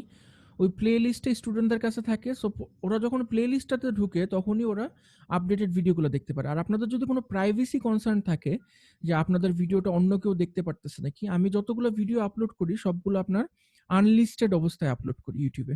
সো এই ভিডিওগুলো যাদের কাছে লিঙ্ক আছে শুধুমাত্র ওরাই অ্যাক্সেস করতে পারবে, এই বাদে অন্য কেউ অ্যাক্সেস করতে পারবে না। সো আপনাদের কোনো তাহলে ঠিক আছে। প্রাইভেসি কনসার্ন নেই, মানে আপনাদের ভিডিও অন্য কেউ দেখতে পারবে না। বুঝতে স্যার, পারছেন? তাহলে আপনাদের প্রবলেম কাছে নেই। লিংক থাকলে শুধুমাত্র আপনারাই দেখতে পারবেন, আর কেউ দেখতে পারবে না। স্যার রেজিস্ট্রেশন 7 তারিখে পরে যদি স্যার কোনো সমস্যা হয়েছে? না, আমি যদি আপনাদের যদি ইন কেস যদি 7 তারিখের মধ্যে কেউ করতে না পারেন আমাকে বলবেন, আমি তার জন্য ডেটটাকে ইনক্রিজ করে দেব, ডিফার করে দেব, সমস্যা নেই। এটার উদ্দেশ্য হলো কি জাস্ট আপনাদের পরিচয় আমার কাছে থাকা, ঠিক আছে? এটা আসলে ওরকম তারিখের assignment না। ব্যাপারটাই একটু বলবেন। কোন ব্যাপারটা? আবার একটু কোশ্চেন করেন, আমি বুঝিনি। স্যার 7 তারিখের ব্যাপারটাই বুঝি নাই, তখন নেটওয়ার্ক অনেক খারাপ ছিল। 7 ও, তারিখে 7 কি তারিখের করতে হবে মধ্যে এটাই আপনি জানি না। একটা অ্যাসাইনমেন্ট আপলোড হয়েছে আপনাদের ইমেল অ্যাড্রেসে, দেখবেন ক্লাসরুমে গেলেই দেখবেন যে একটা অ্যাসাইনমেন্ট ডিউ আছে আপনাদের। ওই অ্যাসাইনমেন্টটার মধ্যে আপনার নাম, ইমেল আইডি, ফোন নাম্বার এগুলি হলে 7 তারিখের মধ্যে আমাকে প্রোভাইড করতে হবে আপনাকে। মানে একটা গুগল ফর্ম ফিল আপ করতে হবে আর কি, ঠিক আছে? তাহলে আপনাদের এখন যে ইনিশিয়ালি আপনাদের যে কোশ্চেনটা ছিল যে আপনাদের মার্কস ডিস্ট্রিবিউশনটা কীরকম হবে, সো এই মার্কস ডিস্ট্রিবিউশনটা এখানে পাই চার্টে দেখানো হয়েছে, যেখানে আপনারা দেখতে পাচ্ছেন যে ক্লাস টেস্ট 3টা আপনাদেরকে নেওয়া হবে, এটা তো আপনারা জানেন। 3টা ক্লাস টেস্টের মধ্যে থেকে বেস্ট 2 কাউন্ট করা হবে, সবচেয়ে ভালো মার্কস পাবেন যে দুইটাতে, ওই দুইটা কাউন্ট করা হবে। ওই দুইটার এভারেজ মার্কসটা এই 15% আপনার পুরো কোর্সে ক্যারি করবে, যেটা অ্যাজ ইউজুয়াল আপনাদের গত সেমিস্টারগুলোতে যেভাবে হয়েছে। অ্যাটেন্ডেন্স এবং পারফরমেন্সে 5 মার্কস থাকবে আপনার ডেইলি অ্যাটেন্ডেন্সের উপরে। অ্যাসাইনমেন্ট, একটা ছোট্ট একটা অ্যাসাইনমেন্ট দেওয়া হবে, সেটাতে আপনার 5 মার্কস থাকবে। আর গ্রুপ প্রেজেন্টেশনে থাকবে 5 মার্কস। মিড টার্ম পরীক্ষাতে থাকবে 30%। 30% তো আপনারা জানেন কিভাবে হবে, এর মধ্যে 15 মার্কস থাকবে হলো গিয়ে অ্যাসাইনমেন্ট, আর 15 মার্কস থাকবে হলো গিয়ে ভাইভা। ফাইনাল এক্সাম থাকবে 40 মার্কসের। ফাইনাল এক্সামটা এখনো কিভাবে নেওয়া হবে আমরা জানি না। গত সেমিস্টারের মতো যদি হয় 20 মার্কস ভাইভা আর 20 মার্কসের অ্যাসাইনমেন্ট থাকবে, আর যদি চেঞ্জ করা হয় তাহলে চেঞ্জ করা হবে। তাহলে পাই চার্ট থেকে আপনারা দেখতে পারতেছেন যে আপনাদের ক্লাসে ভালো করার জন্য সবচেয়ে ইম্পর্টেন্ট হলো কি মিড টার্ম আর ফাইনাল এক্সাম, ঠিক আছে? সো আপনারা প্রতিদিন ক্লাসে উপস্থিত থাকলে 5 মার্কস পাবেন, অ্যাসাইনমেন্ট 5 মার্কস, প্রেজেন্টেশন 5 মার্কস, যেটা খুবই কম পার্সেন্টেজ। বেশি পার্সেন্টেজই হলে কি আপনাদের মিড টার্ম এবং ফাইনাল এক্সাম। সো আপনারা কোর্সটা যদি ভালো মতো বুঝেন এবং নিয়মিত যদি ক্লাসের এক্সারসাইজগুলো করেন, আমার মনে হয় মিড টার্ম এবং ফাইনাল যে 70% আছে এর বেশিরভাগ মার্কসই আপনারা তুলে ফেলতে পারবেন, ঠিক আছে? সো এই দুইটা পোর্শন নিয়ে আপনারা সবচেয়ে বেশি সতর্ক থাকবেন, মিড টার্ম এবং ফাইনাল এক্সাম। এখানে কিছু বলার ছিল। জি, বলেন।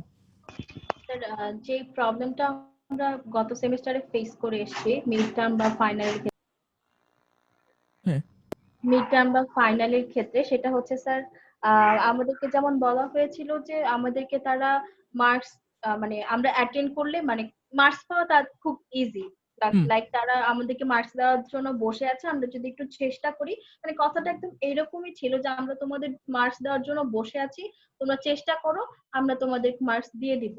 কিন্তু যখন আমাদের রেজাল্ট পাবলিশ হয় তখন দেখা যায় যে আমাদের রেজাল্টটা খুবই বাজে আসে। যেমন হচ্ছে আমাদের রেকর্ড আছে যে মিডের রেজাল্ট অনেক ভালো, 30 out of 26, 27 আছে, ক্লাস টেস্ট ভালো, অ্যাটেন্ডেন্স ভালো, অ্যাসাইনমেন্ট ভালো, প্রেজেন্টেশন ভালো, কিন্তু ফাইনালে অ্যাসাইনমেন্ট এবং ভাইবা মিলে দেখা যায় যে তার রেজাল্টটা ফল করে। মানে ম্যাক্সিমামে আমাদের রেজাল্ট চলে আসে সি প্লাস, ম্যাক্সিমামে আমাদের ক্লাস থেকে শুধুমাত্র একজন থাকে এ প্লাস, বাকি সবারই সি প্লাস রেজাল্টে চলে আসে। কিন্তু আমাদের আগের সেমিস্টার যদি আপনি একটু রেজাল্টটা দেখেন তাহলে আমাদের ক্লাস থেকে অনেকেই এ প্লাস পায়। ওভারঅল সিজিপিএ বা জিপিএ সবারই মানে ম্যাক্সিমামেরই 3.8 আপ। তো স্যার এই ক্ষেত্রে আপনার অ্যাসেসমেন্টটা কিরকম হবে, মানে ভাইবাটা কিভাবে করবেন বা হচ্ছে অ্যাসাইনমেন্টটা কিভাবে অ্যাসেসমেন্ট করবেন? আচ্ছা, আমি ফার্স্টে আপনাকে যেটা নিয়ে আমি কথা বলতে চাই সেটা হলো কি যে গতবার আসলে এই জিনিসটা একটু মিসকমিউনিকেশন হয়েছে স্টুডেন্টদের সঙ্গে ইনস্ট্রাক্টরদের। যে জিনিসটা মিসকমিউনিকেশন হয়েছে সেটা হলো মানে স্টুডেন্টদের মধ্যে একটা ইমপ্রেশন ছিল যে মানে অ্যাটেন্ড করলেই হয়তো ফুল মার্কস পাওয়া যাবে বা অ্যাটেন্ড করলেই হয়তো অনেক মার্কস পাওয়া যাবে। আমি দেখছি যে আমি আসলে ইভিনিং ব্যাচের সঙ্গে ক্লাস নিছি গত সেমিস্টারে, টেক্সটাইলের ইভিনিং ব্যাচ। তো ওদের দেখা গেছে যে অনেক স্টুডেন্ট এমন ছিল যে আপনার ইন্টারমিডিয়েট তো ওরা দেয় না, ওরা ডিপ্লোমা করে আসে। ওদের ডিপ্লোমার আগে ওদের সায়েন্সের ব্যাকগ্রাউন্ডই ছিল না। অনেকে হলো কি হিউম্যানিটিস ব্যাকগ্রাউন্ড থেকে আসছে, অনেকে বিজনেস ব্যাকগ্রাউন্ড থেকে আসছে। তো ওদের দেখা গেছে যে আপনার মানে ক্লাস সম্পর্কে কোর নলেজই নাই, কোর নলেজ নাই, এবং দেখা গেছে আমি যেই কোশ্চেনের উত্তর করতেছি সেই কোশ্চেনের উত্তর দিতে পারতেছে না। কিন্তু পরবর্তীতে আমি যখন রেজাল্ট পাবলিশ করলাম, আমি অনেককেই টেনে টুনে পাস করেছি, অনেক মানুষকেই। কিন্তু পরবর্তীতে দেখা গেল ওরা খুব মানে রাগ করছে, খুব অভিমান করছে এই জন্য যে ওদের একটা ধারণা ছিল যে প্রেজেন্টেশনে অ্যাপিয়ার করলেই ওদেরকে অ্যাটলিস্ট 75 থেকে 80% মার্কস দেওয়া হবে, যেখানে ওরা কোনো কোশ্চেনের উত্তর দিতে পারেনি। তা ওরা আমাকে বারবার বলতেছে যে স্যার আমাদেরকে তো টিচাররা বলছিল যে আসলেই মার্কস পাবেন, এবারে সিজিপি আগের থেকে ভালো হবে। কিন্তু মানে আমি পরবর্তীতে বললাম যে আপনারা চিন্তা করে দেখেন যে নরমালি আপনারা ফাইনাল পরীক্ষার জন্য যেরকম কষ্ট করেন, আপনারা কি ভাইভাটা বা প্রেজেন্টেশন অ্যাসাইনমেন্ট দেওয়ার জন্য ওই পরিমাণ কষ্টটা কি করছেন? মানে অনেস্টলি কি বলতে পারবেন? তখন আমাকে কেউ অনেস্টলি বলতে পারে নাই যে মানে এই পরিমাণ কষ্টটা করছে ওরা। ফাইনালি টিপিক্যালি যে কষ্টটা করে ওই কষ্টটা আমি আপনাদেরকে আমি বলতেছি না যে আপনারা এরকম করবেন। কিন্তু মানে ওদের সঙ্গে এই জিনিসটা হয়েছিল, একটা মিসকমিউনিকেশন হয়েছিল। কোনোভাবে ওরা আন্ডার দিস ইমপ্রেশন ছিল যে অ্যাপিয়ার করলেই 70 থেকে 80% মার্কস পাওয়া যাবে, হুইচ ইজ নট ট্রু। এটা মানে আমি জানি না এটা কি এক্সাজারেট করে বলছে হয়তো, এটা বলা হয়নি যে মানে অ্যাপিয়ার করলেই ফুল মার্কস দেওয়া হবে। আর ২ নম্বর যে সমস্যাটা হয়েছে, আমি এই জিনিসটা অনেকের কাছ থেকে শুনছি যে কিছু কিছু টিচার খুব স্ট্রিক্টলি অ্যাসেস করছে, অ্যাসাইনমেন্টের মার্কসও খুব মানে কম করে দিছে এবং খুব বেশি স্ক্রুটিনি করছে অ্যাসাইনমেন্ট এবং ভাইভাতে। এটাও হয়েছে, এটা আমি শুনছি। এখন ওটার ব্যাপারে তো আর কিছু বলার নেই আমাদের। অনেক সিনিয়র স্যারই আছে যারা আসলে অত বেশি জেনারাস ভাবে মার্কিং করে নাই। এটা মানে আমাদেরও খারাপ লাগছে যে অনেক স্টুডেন্ট আছে প্রত্যন্ত এলাকায়, এইড নাই, ল্যাপটপ নাই। ওরা হয়তো ঠিকমতো অ্যাসাইনমেন্ট করার মতো অবস্থায় ছিল না বা প্রিপারেশন নেওয়ার মতো অবস্থায় ছিল না। তো ওদেরকে অনেক স্ট্রিক্টলি অ্যাসেস করা হয়ে গেছে। স্যার আমাদেরকে বলা হয়েছিল যে যদি তোমাদের ল্যাপটপ না থাকে তোমরা হচ্ছে মানে পাশের পোস্ট অফিস গুলাতে যাইবা, যদি তারা নাও করতে দেয় তাহলে আমার কাছে তাদেরকে ফোনটা দিয়ে দিবা, আমি তোমাদেরকে হেল্প করবো যেন তারা দেয়। তো স্যার আমাদেরকে অ্যাসাইনমেন্ট করার জন্য আমাদেরকে পোস্ট অফিসে, যেখানে আসলে বাসা থেকে বেরোনোটাই রিস্কি। হ্যাঁ, ওই সময় তো খুব এমন কিছু আমাদেরকে বলা হয়েছিল আর কি। আমি বুঝতে পারছি আপনাদের ইটা আমি বুঝতে পারছি, মানে আপনাদের ইটা আক্ষেপের জায়গাটা আমি বুঝতে পারছি। লাইক শুধু অ্যাটেন্ড করার কথা বলবো না, অ্যাটেন্ড করে ভালো পারফরমেন্স দেখিয়েও ভাইভাতে 20 out of less than 5 number আমাদের দেওয়া হয়েছে। লাইক এভাবে বলা হয়েছে তুমি 5 এর কম পেয়েছো। আমি বুঝতে পারছি এটা ঠিক হয়নি, এটা ঠিক হয়নি। কিন্তু আমি আপনাকে মানে আমি যেহেতু গত সেমিস্টার অ্যাসেস করছি, মার্কশিট জমা দিছি, ওখান থেকে আমি আপনাকে বলতে পারি যে আমার ক্লাস যদি কেউ নিয়মিত অ্যাটেন্ড করে এবং প্রত্যেকটা অ্যাসাইনমেন্ট এবং ক্লাস টেস্টের যে অ্যাসাইনমেন্টগুলো থাকবে, ফাইনাল অ্যাসাইনমেন্টগুলো থাকবে, এগুলো যদি কেউ ঠিকমতো জমা দেয়, আমি A- পর্যন্ত আপনাকে গ্যারান্টেড দিতে পারতেছি যে A- আপনার অবশ্যই থাকবে। এই পর্যন্ত আমার ক্লাসগুলো যে স্টুডেন্টগুলো নিয়মিত অ্যাটেন্ড করছে এবং প্রত্যেকটা অ্যাসাইনমেন্টের জাস্ট অ্যাসাইনমেন্ট পাঠাইছে আমাকে, আমি জানি না কপি হয়েছে নাকি ঠিক হয়েছে নাকি, আমি এটা বলতেছি না, জাস্ট পাঠাইছে, ওরা অবশ্যই B+ থেকে A- পাইছে, ঠিক আছে? কিন্তু মানে আপনি যদি অ্যাসাইনমেন্টগুলো ঠিক মতো না পাঠান, শুধুমাত্র ভাইবার পারফরমেন্স দিয়ে ভাইভাতে ভালো করলে আপনার A- বা B+ থাকবে না, এটা আমি আপনাকে বলতে পারি, মানে মোটামুটি গ্যারেন্টি করতে পারি। সো আপনারা যদি নিয়মিত অ্যাসাইনমেন্ট গুলো জমা দেন, ক্লাসে যদি অ্যাটেন্টিভ থাকেন এবং ভাইভাতে যদি 50% এর উত্তর দিতে পারেন, A- থেকে A পর্যন্ত গ্যারান্টেড। এই ব্যাপারে মানে আমার কোনো সন্দেহ নেই। এই পর্যন্ত যতগুলো ছেলেই আপনার A পাইছে বা A- পাইছে, ওরা মোটামুটি 80% থেকে 90% ক্লাস অ্যাটেন্ডেন্স ছিল ওদের। ঠিক আছে? আপনারা যদি আচ্ছা স্যার, নিয়মিত ক্লাস এবার অ্যাটেন্ড করেন, আমার মনে হয় সমস্যা হবে না গ্রেডে। স্যার হ্যাঁ, বলেন। একটু যদি বলতেন স্যার A+ পাওয়ার জন্য কি করা লাগবে? A+ স্যার হলে A+ গিয়ে পাওয়ার জন্য কি মানে করতে A+ হবে এটা ব্যাপারটা একটু বলেন। আপনাকে কিভাবে বুঝাবো? A+ হলে গিয়ে একটা এক্সিলেন্ট গ্রেড, ঠিক আছে? মানে আপনি যখন বাইরে যদি কখনো হায়ার এডুকেশনে যান, তখন দেখবেন যে A+ এর পাশে লেখা থাকে হলো গিয়ে এক্সিলেন্ট। A+ এর পাশে লেখা থাকে হলো গিয়ে এক্সিলেন্ট, আর A এর পাশে লেখা থাকে হলো গিয়ে গুড। তো A+ এক্সিলেন্ট হলে গিয়ে ওই স্টুডেন্ট গুলাই পায়, ওর যারা হলো গিয়ে ক্লাসের মধ্যে টপ 1%, ঠিক আছে? মানে যারা হলো গিয়ে এই কোর্সটাকে যদি পরের সেমিস্টার ওই স্টুডেন্ট গুলোকে নিতে বলা হয়, ওই স্টুডেন্ট গুলো পরের সেমিস্টারে এই কোর্সটা নিতে পারবে, মানে ইনস্ট্রাক্টর হিসেবে থাকতে পারবে, লেকচারার হিসেবে থাকতে পারবে। বুঝতে পারছেন আমার কথাটা? এখন আপনারা নিজেরাই ডিসাইড করেন যে A+ এর রিকোয়ারমেন্ট স্যার কি হইতে পারে। এইভাবে আপনার কাছে জানতে চাইনি স্যার, অ্যাকচুয়ালি আপনি যদি আমাদেরকে বলতেন যে তোমরা যদি এইগুলা ফলো করো, কি এই বইটা রেফার করো। A+ এর জন্য আপনার অনেক ইনডেপথ নলেজ থাকতে হবে। আপনি যদি ভাইভাতে আপনি যদি 70% আপ বা যদি এইগুলা ধরনের আনসার করতে পড়াশোনা পারেন, বলেন। স্যার আমি বুঝিনি আপনার কথা। হ্যাঁ, ভাইভাতে যদি আপনি 75% আপ আনসার করতে পারেন, সেই ক্ষেত্রে আপনার A+ এর চান্স থাকবে। এখন এটা আমি আপনাকে ভাইবার কি কোশ্চেন গুলো কি আপনি আমাদের লাইক ক্লাসে যেগুলি পড়াবেন সেখান থেকে করবেন নাকি অবশ্যই আউট অফ এর বাইরে কিছু সিলেবাস? থাকবে না, ক্লাসে যা পড়াবো এর বাইরে কিছু থাকবে না না। মানে আমি বলতে চাচ্ছি স্যার যে আমাদের লাস্ট সেমিস্টারে যেরকম হয়েছে যে আউট অফ সিলেবাস কোশ্চেন, না, এরকম হওয়ার কোনো চান্স নেই।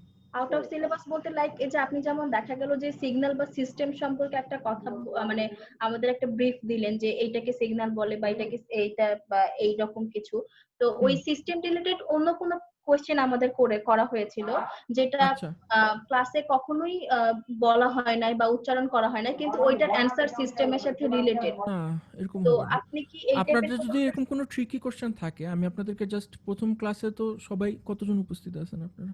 একটু দাঁড়ান, 26 জন।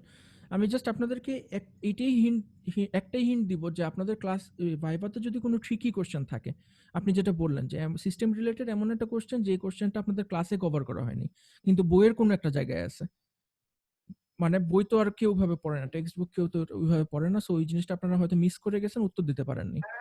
এই জিনিসটা অবশ্যই আপনাদের ক্লাস টেস্টের অ্যাসাইনমেন্ট বা মিড টার্ম বা ফাইনালের অ্যাসাইনমেন্টের মধ্যে থাকবে। ওই কোশ্চেনটা অবশ্যই, মানে যদি আমি কোনো আউট অফ সিলেবাস যদি আমার কোনো কোশ্চেন করার প্ল্যান থাকে বা আউট অফ লেকচার যদি কোনো কোশ্চেন করার প্ল্যান থাকে, ওই কোশ্চেনটা অবশ্যই আপনার অ্যাসাইনমেন্টে ইনক্লুডেড থাকবে। সো আপনি যদি অ্যাসাইনমেন্টটা ঠিক মতো করেন, ভাইভাতে ওই কোশ্চেনটার আনসার দিতে পারার কথা আপনার। আমার কথাটা কি আপনি বুঝতে পারছেন? এইটাই বলা যে মানে আপনি ভাইবাতে যে কোয়েশ্চেন গুলোই করবেন না কেন এটা যেন আমাদের লাইক এই যে আপনার স্লাইডে বা ক্লাস টেস্টে বা অ্যাসাইনমেন্টে অ্যাসাইনমেন্টে থাকবে, হ্যাঁ। থাকে, হ্যাঁ, মানে আমরা যেন মানে একদম আপনাকে কম মার্কস দিয়ে আমার কোনো লাভ নেই, ঠিক আছে? কারণ আপনাকে কম মার্কস দিয়ে আমার কি লাভ? মানে আমি চাই যে স্টুডেন্টরা ভালো রেজাল্ট করুক, আমি যাতে বাকি টিচারদেরকে বলতে পারি যে আমি একটা ক্লাস নিছি এবং স্টুডেন্টরা ভালো মতো শিখছে, এখানেই হলে গিয়ে আমার স্যাটিসফ্যাকশন, ঠিক আছে? আপনাদের মার্কস কাটাতে আমার কোনো স্যাটিসফ্যাকশন নাই, কারণ মার্কস যত যা পাওয়ার ছিল আমি তো আমার জীবনে পেয়েই আসছি। আমার এখন আর মানে কারো মার্কস কাটলে তো আমার নিজের কোনো কিছুতে লাভ হবে না বা কোথাও যে অ্যাড হবে না আমার, তাই না? জি তো স্যার। আপনাদের মার্কস কাটার আমার কোনো ধরনের ইন্টেনশন নাই। আমি চাই যে স্টুডেন্টরা ভালো রেজাল্ট করুক। কারণ এটা হলো গিয়ে আমার স্যাটিসফ্যাকশন। যে আমি একটা জিনিস পড়াচ্ছি, ওরা ভালো মতো বুঝতেছে। এটা আমার ভালো লাগবে যে স্টুডেন্টরা যদি বেশি মার্কস পায়। আমার মার্কস দিতে পেরে ভালো লাগবে। কিন্তু মানে যদি কেউ আমি এত কষ্ট করে পড়ানোর পরেও বা জিনিসগুলো আমি আগের রাতে স্টাডি করতেছি, লেকচার প্রিপেয়ার করতেছি, আপনাদেরকে নিয়মিত জিনিসপত্র আপলোড করতেছি। এটা কিন্তু মানে অন্যান্য প্রফেশনের তুলনায় টিচিং প্রফেশনটা কিন্তু অনেক কঠিন। এই হিসাবে সারাদিন ইনভলভ থাকতে হয়। সারাটা দিন ইনভলভ থাকতে হয় 24 ঘন্টা। এত কিছু করার পরেও কেউ যদি খারাপ মার্কস পায়, তখন কিন্তু মানে দেখা যাবে যে এটা আমার জন্য একটা ডিসঅ্যাপয়েন্টমেন্ট হবে যে আমি এত কষ্ট করলাম বেকার খাটুনি। কিছুই লাভ হইল না আমার। সো মার্কস দিতে পারলে আমার লাভ। আমার স্যাটিসফ্যাকশন আসবে। কিন্তু আপনাদের তো মার্কস পাওয়ার মতো ব্যবস্থাও তৈরি করতে হবে, তাই না? অবস্থা তৈরি করতে হবে আরকি। আচ্ছা। সো আহ ঠিক আছে। মার্কস ডিস্ট্রিবিউশন নিয়ে কি আপনাদের আর কোনো কোয়েশ্চেন আছে?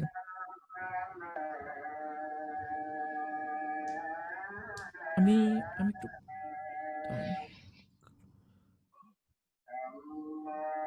আমি একটু একজনের মাইকটা মিউট করে দিলাম। সরি। আচ্ছা, মার্কস ডিস্ট্রিবিউশন নিয়ে কি আপনাদের আর কোনো কোয়েশ্চেন আছে?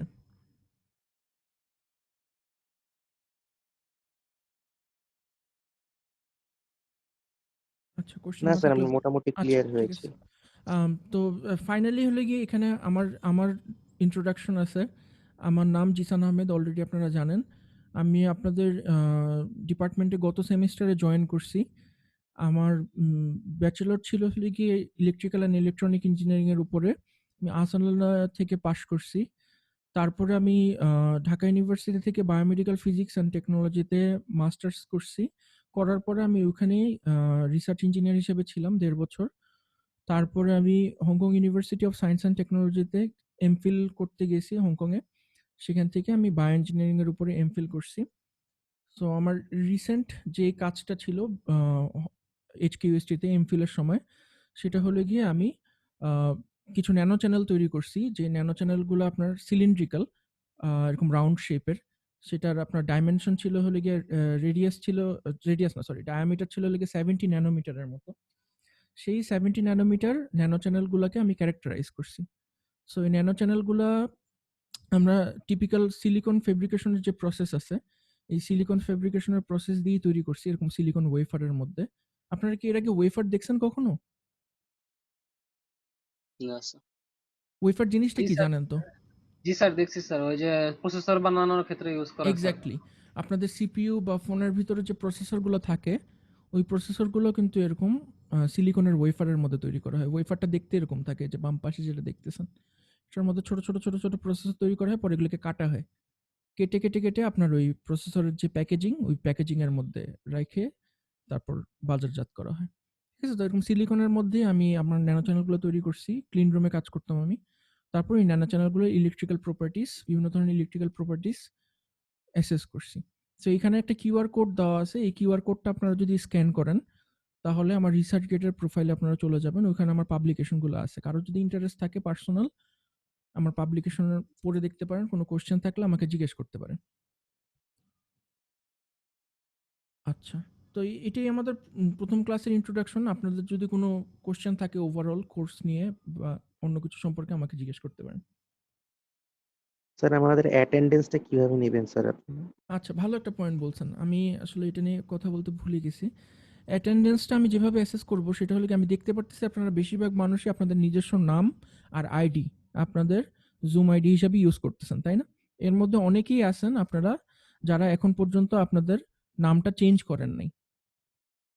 তো ওরা এই ক্লাসের পরেই আপনারা চেষ্টা করবেন আপনাদের Zoom এর নামটা চেঞ্জ করে এমনভাবে রাখতে, যাতে আপনার নাম এবং আইডি ২ টাই অ্যাপিয়ার করে আপনাদের Zoom আইডিতে। তারপরে যেটা হবে যে আমি আপনাদের ক্লাসটা নেওয়া শেষ করব। ক্লাসটা নেওয়া শেষ করে Zoom এর যে ওয়েবসাইট আছে, ওই ওয়েবসাইট থেকে আমি অ্যাটেন্ডেন্সের রিপোর্টটা ডাউনলোড করব। অ্যাটেন্ডেন্সের রিপোর্টের মধ্যে আপনাদের প্রত্যেকের নাম উঠবে এবং প্রত্যেকের আইডি কার্ড থাকবে। ওই অ্যাটেন্ডেন্সের রিপোর্টটাই আপনাদের প্রতিদিনের ডেইলি অ্যাটেন্ডেন্স হিসেবে আমি ইউজ করব। আমার কথাটা কি বুঝতে পারছেন? জি স্যার, বুঝছি। জি স্যার, বুঝে বুঝতে মিটিং পারছি। এর পরেই Zoom এ আপনার একটা রিপোর্ট জেনারেট হবে, অ্যাটেন্ডেন্সের রিপোর্ট জেনারেট হবে। ওইটাই আপনাদের অ্যাটেন্ডেন্স। যেমন মনে করেন এখানে একজন আছেন আসলাম AH, আপনার এখনো আইডি এখানে দেওয়া নেই। সো আপনার অ্যাটেন্ডেন্সটা দিতে আমার কষ্ট হবে। আমি বুঝতে পারবো না যে মানে আমার যে অ্যাটেন্ডেন্স শিটটা আমার কাছে আছে, আমি ওটাতে টিক দিতে আমার সমস্যা হবে। নাম দেখে খুঁজতে হবে। সো আপনারা চেষ্টা করবেন যে আপনাদের প্রত্যেকের Zoom আইডিতে যেন আপনাদের স্টুডেন্ট আইডিটা থাকে। তাহলে আমার জন্য অ্যাটেন্ডেন্স দেওয়াটা অনেক সুবিধা হয়ে যাবে। আর আমি এমনিতে অ্যাটেন্ডেন্সের ব্যাপারে অনলাইন অ্যাটেন্ডেন্সের ব্যাপারে আমি তেমন একটা স্ট্রিক্ট না। ক্লাসের 25-30% পর্যন্ত সময় যদি কেউ উপস্থিত থাকে আমি জেনারেলি তাকে অ্যাটেন্ডেন্স দিয়ে দিই। আর জুমের যখন আপনার রিপোর্টটা জেনারেট হয়, রিপোর্টটার মধ্যে থাকে, লেখা থাকে যে কে কয়জন, কে কত সময় উপস্থিত ছিল, এটা লেখা থাকে, এবং কয়বার ঢুকছেন কয়বার বের হয়েছেন এটাও ওখানে লেখা থাকে। সো আমি ওখান থেকে বুঝতে পারবো যে ক্লাসের কোন পোর্শনটুকু আপনি অ্যাটেন্ড করছেন।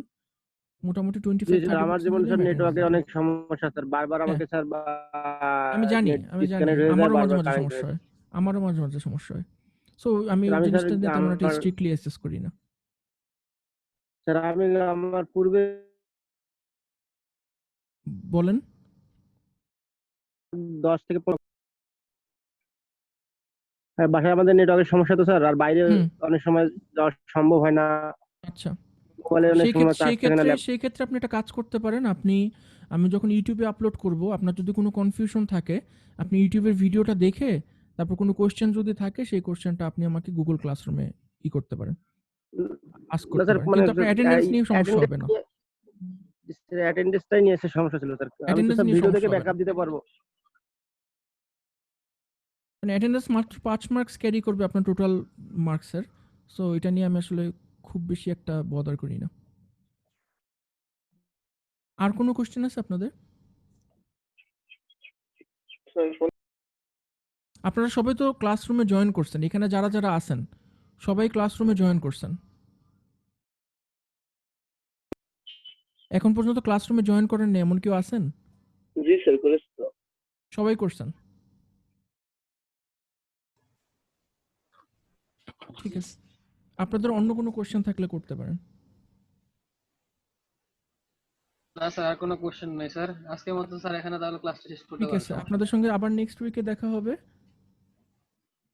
আচ্ছা স্যার। ঠিক আছে, আমি তাহলে মিটিংটা শেষ করে দিচ্ছি। ভালো থাকবেন। আসসালামু আলাইকুম। ওয়ালাইকুম আসসালাম। আসসালামু স্যার, আলাইকুম। আল্লাহ হাফেজ।